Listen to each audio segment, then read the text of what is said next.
Hello and welcome to this Elden Ring challenge. So today I want to show you a simple challenge. I will limit myself to incantations, no sorceries, no weapons, no summons. And actually, to be honest, my other goal is also to show you that you don't need insane mechanics or level of skills to be able to achieve some challenge. So what I will try to do is run you through my logic, why I pick this or that incantation, for example to cheese a boss, etc.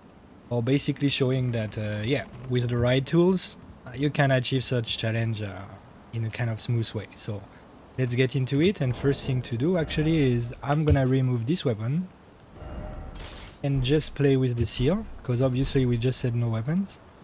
And let's go for the first mini boss. I'm not gonna lie, I'm probably gonna die very fast. And why? Simply put, I picked the Prophet, which is the only character with both high face and an offensive incantation.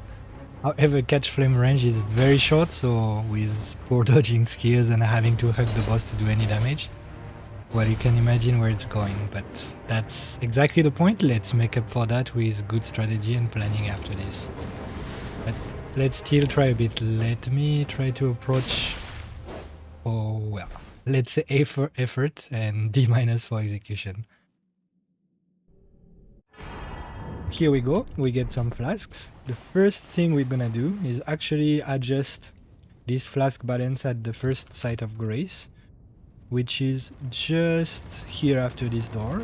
Come on, it's heavy, but you can do it, man. Why we do that? I don't have a lot of life yet, so I don't really need a lot of health potion, because most of the time it's gonna be the matter of do I get one shot or not. But having more energy flask, FP flask, mana flask, however you want to call it, is just more convenient. You can stay longer in an area without running out of FP to cast the incantation, so that's just more flexible. So now let me very quickly go to the first church and I will run you through my mini adventure and shopping list of items to get early. Before Margit, I only get items from east of Limgrave, then Weeping Peninsula, and a small peak in Liurnia, which is a bit far, but one of the incantation there is just super strong, so it's definitely worth it. I don't go to Kelid yet, but I will return there later, mainly for the Rot Dragon incantation, Pest Thread, and absolutely Radan at the same time. We want to do it fast, so the first thing is getting Torrent, so after getting this site of grace, we can rest at the next one and meet Melina. It will summon a spectral Torrent has chosen. Treat him with respect.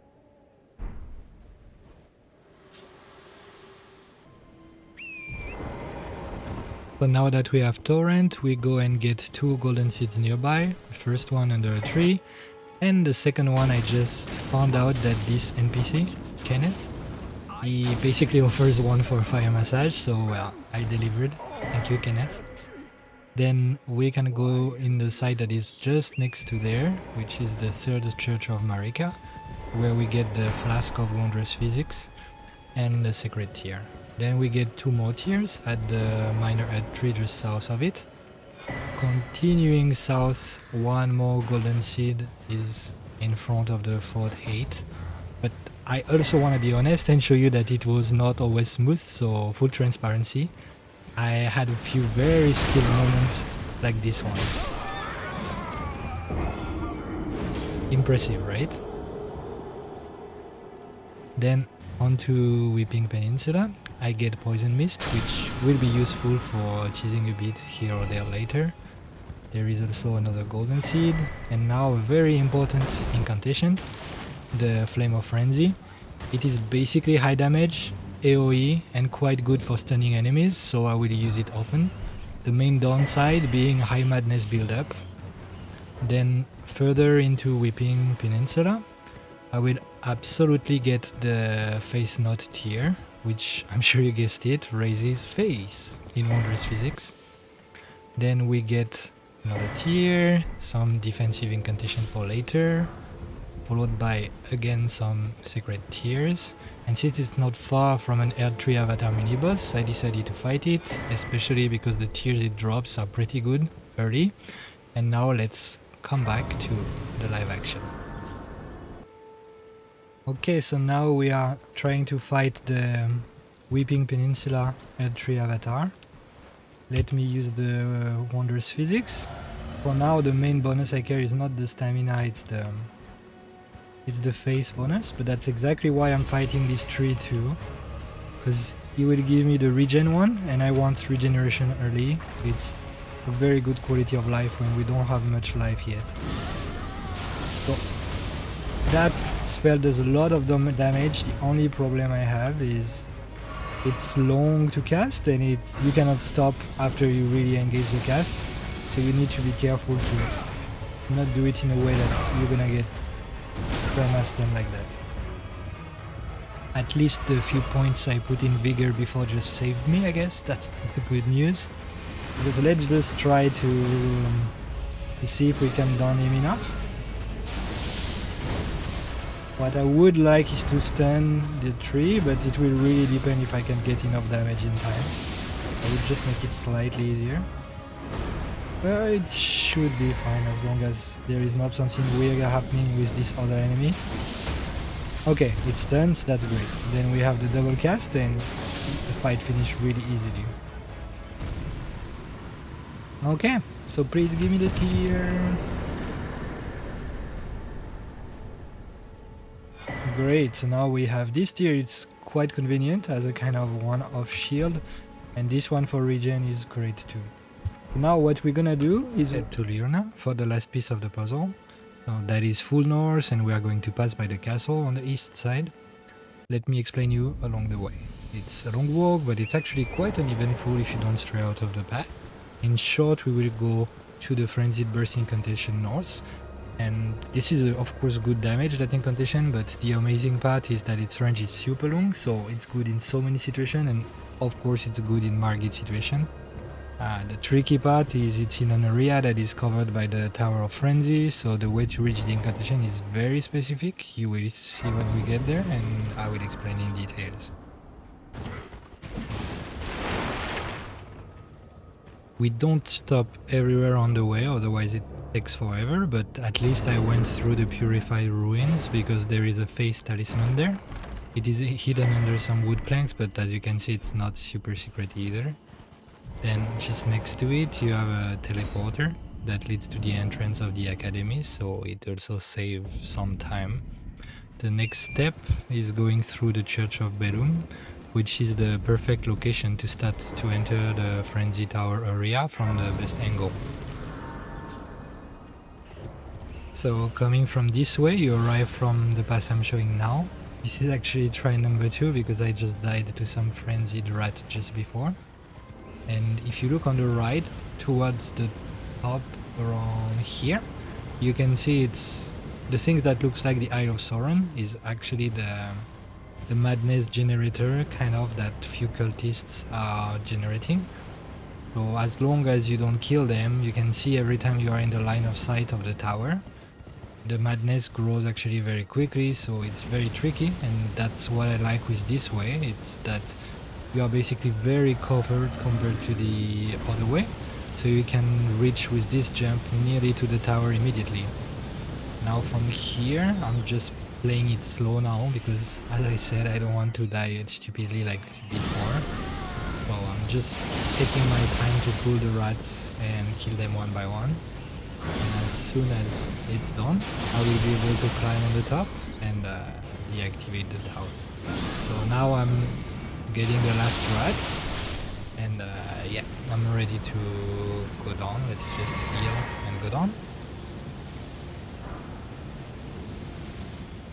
Now we are climbing up. We are gonna get on the way the Howl of Shaviri, which is a situational, could be nice kind of incantation.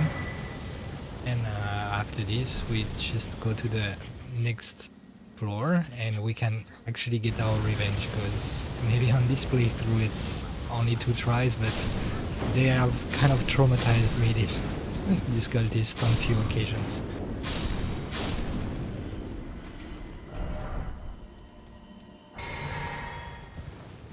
And now that the Tower of Frenzy is basically off, it becomes super straightforward to pick up the last incantation, which is the Frenzied Burst that we were talking about.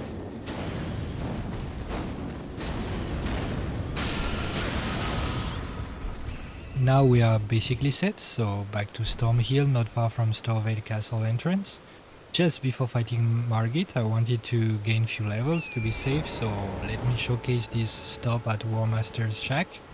You have 5 trolls there, so it's very easy to kill them quickly and reset the zone after. Here you can see that I'm killing them quite fast in 4 casts, and then I just do a 5th one on purpose to reset the madness, so it goes very fast and you can farm them quite easily, I believe, kind of whatever the build you are using.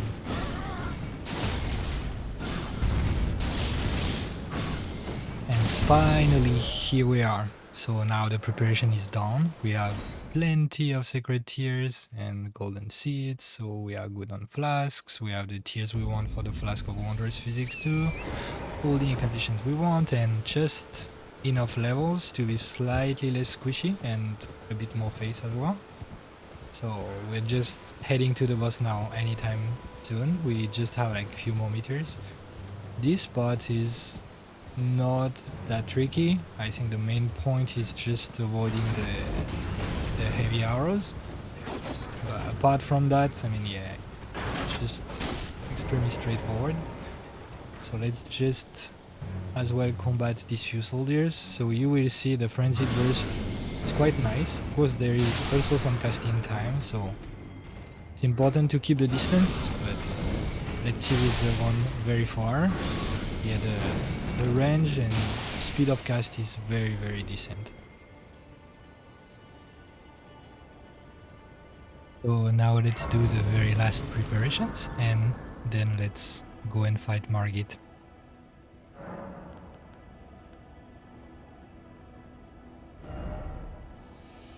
So we change, as we said, we want the regen. We could technically take the bubble tier as well to save us from one hit, but let's see how it goes first like this, with the regen and the faith. So we have the frenzied burst ready, the flame of frenzy ready.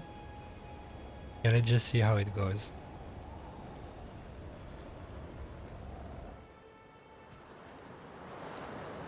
Foul tarnished. Uh-oh. In search of the Elden Ring. Emboldened by the flame of ambition.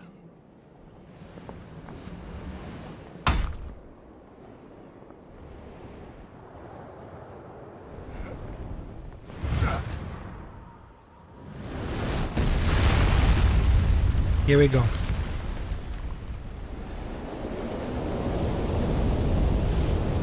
Someone must extinguish thy flame. Let it be Margit the Fell. No, you won't. Okay, let's see. This one will build up the madness faster, but does a lot of damage. The hard thing is I want to stay mobile. And for now, if I use this one, I will not be so mobile, so let's try to play the range game. And not like this. We need to have the good orientation. It can turn, but if I remember well, I think it turns only one way. Okay, after this one, we need to go on the other side. No, no, no, no, no.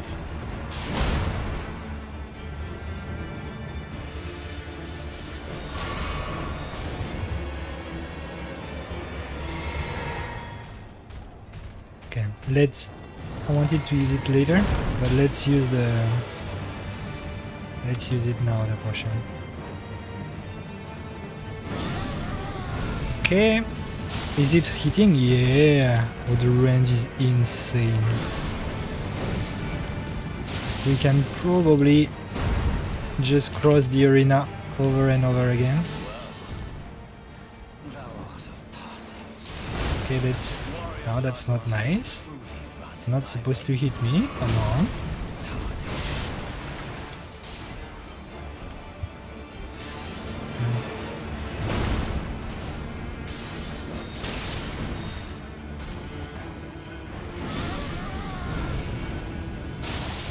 Okay, yeah, the damage is really good actually.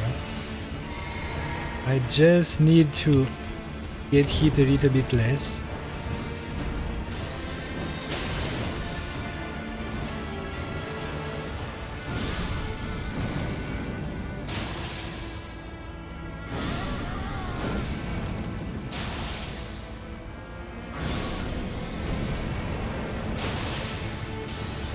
Uh-oh.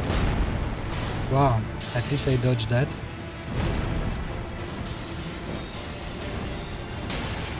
I rolled too early. No.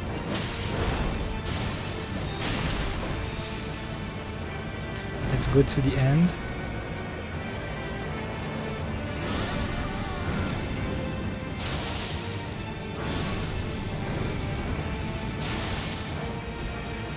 Okay, let's go to... No. To the end again. Is it enough? I think it's just 2 frenzies left. Not enough mana. Drink. No, too risky. No time. Run faster, please. Oh. I heard the noise. Okay. Should be good.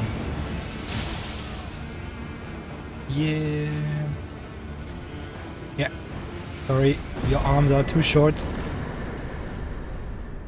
First try. That was a bit lucky though. I could really have died easily because I was just taking way too much damage, especially at the beginning. But well, it worked. So yeah, let's continue. And just so you know, I will try to always include a significant boss in each episode at least, and of course the challenge will become harder and harder, but that will also be the nice opportunity to try many different incantation setup if we hit some wall here or there. So anyway, thanks a lot for watching, and if you want to watch more game challenges or simply follow this Elden Ring series, you know what to do, like, subscribe and all that jazz. Thank you!